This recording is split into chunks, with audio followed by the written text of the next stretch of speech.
মজার বিষয় হলো এবং অবাক করার বিষয় হলো, একটি গান তারা সহ্য করতে পারেনি, যার জন্য আমার মাকে দেশ ছাড়তে হয়েছে, আমার ভাইকে জেলে যেতে হয়েছে, আমার ফ্যামিলি মেম্বারদেরকে জেলে যেতে হয়েছে। আমাকে 15টা বছর আমাকে এই প্রিয়জন থেকে আজকের এই যে বিশাল আয়োজন, আপনি তো দেখলেন মানুষের ভালোবাসা, আমাকে বঞ্চিত করা হয়েছে। ইংল্যান্ডের প্রবাসী একজন আত্মীয় হিসাবে আমার একটা অনুরোধ থাকবে, আপনারা সকল হত্যার বিচার নিশ্চিত করুন। মানুষের এত এত ভালোবাসা, আমি তো মনেই করেছিলাম যে আমি বাংলাদেশের মাটিতে নেই, ভাইরা হয়তো ভুলেই গেছে আমাকে। মাঝে মাঝে চিন্তা করে আজকে হাজার হাজার জনতার মাঝে এসে যে ভালোবাসা পেয়েছি, যে আন্তরিকতা পেয়েছি, সে ভাষা আমি শুক্রিয়া আদায় করে আমি শেষ করতে পারবো না। দিদার ভাই অনেক শুক্রিয়া।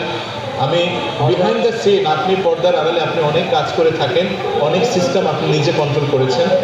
আমি আপনার জন্য হৃদয় থেকে দোয়া করি এবং আপনি নিঃস্বার্থে হৃদয়কে উজাড় করে দিয়ে আপনি বাংলার জন্য, দেশের জন্য, মানবতার জন্য, কল্যাণের জন্য, সমৃদ্ধ দেশের জন্য আপনি কাজগুলো করে যাবেন। এবং আমি তো চোখের পানি ধরে রাখতে পারিনি দিদার ভাই, আজকে এই আইডিয়া আপনাদের, সুবহানাল্লাহ। আসলে সাইমুম জিন্দাবাদ, সাইমুম এগিয়ে যাক। আমার শুধু এতটুকু থাকবে, আমি এবং আমার যে সমস্ত ফ্রেন্ড এবং ফলোয়ার যারা রয়েছেন, যারা নওশাদ মাহফুজকে মহব্বত করেন, সাইমুমকে অনেক বেশি বেশি করে আপনাদেরকে সাপোর্ট করতে হবে। স্বৈরাচারের তত্ত্ব ভাঙে জুলাই জাগরণ, জুলাই জাগরণ।